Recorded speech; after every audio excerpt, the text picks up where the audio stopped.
verses 30 to 32. As Jesus spoke these things, many believed in him.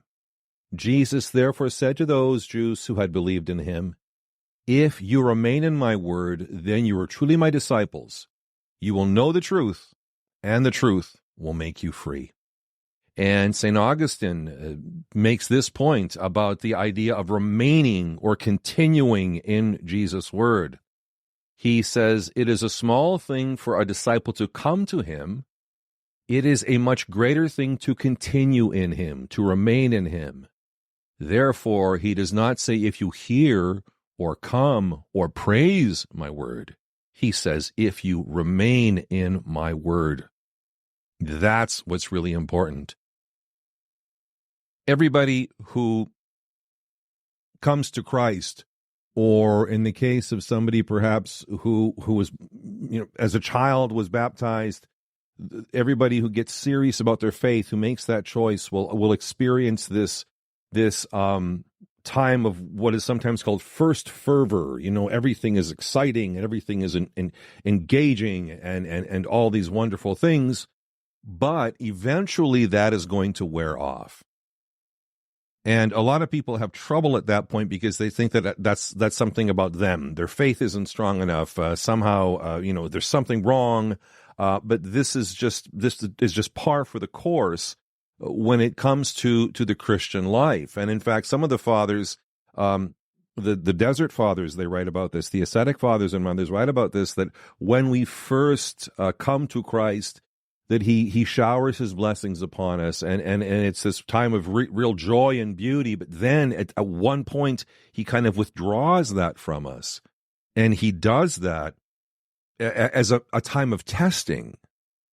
And it's not that he's testing to see what our faith is like, but it is for us to know the depth of our faith. And if you think about the parable of the sower and how the seed falls in different ground, and only that which is planted in the really fertile soil, that's the thing that takes root and grows and multiplies.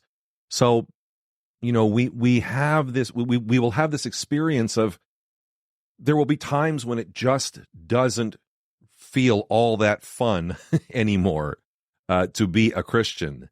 And that's all part of it. And the question is, at that moment, will we remain in Christ's word? Are we going to stick around? It's a little bit like we heard at the end, or in John chapter 6, when Jesus gives his teaching on those who eat my flesh and drink my blood, abide in me and I in him. And verse 66 of that says, a lot of people at that point just walked away. They did not remain because they said, oh, this is just too hard for us.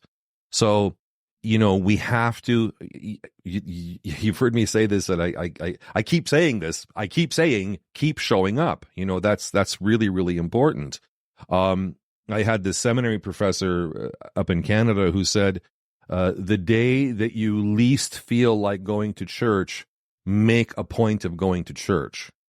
That's a very important, and for myself, I can say that has been extremely true. Of course, these days it doesn't matter because I got to go to church anyway. But back when I had more of a choice, but it was a consistent thing, that those days when I woke up and just felt like, oh man, I do not want to go today, and I went, and that there was just something there, an insight, a connection, just some kind of a challenge, just something that helped me to grow in my faith that day.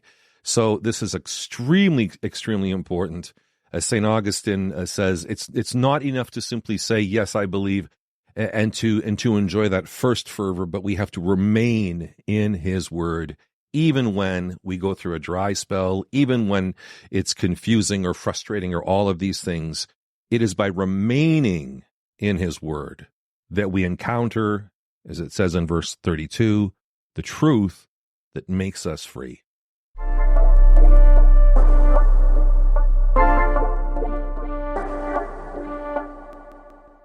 Thanks for listening to this episode of my podcast. If you'd like to learn more about Eastern Orthodox Christianity, but aren't near an Orthodox church, you might be interested in the Fellowship of St. Theophan the Recluse, an online community for seekers and inquirers, all in that same situation. We have members in the U.S., Latin America, the British Isles, Africa, and Australia. For more information, message me or send me an email. Until next time, take care, and God bless.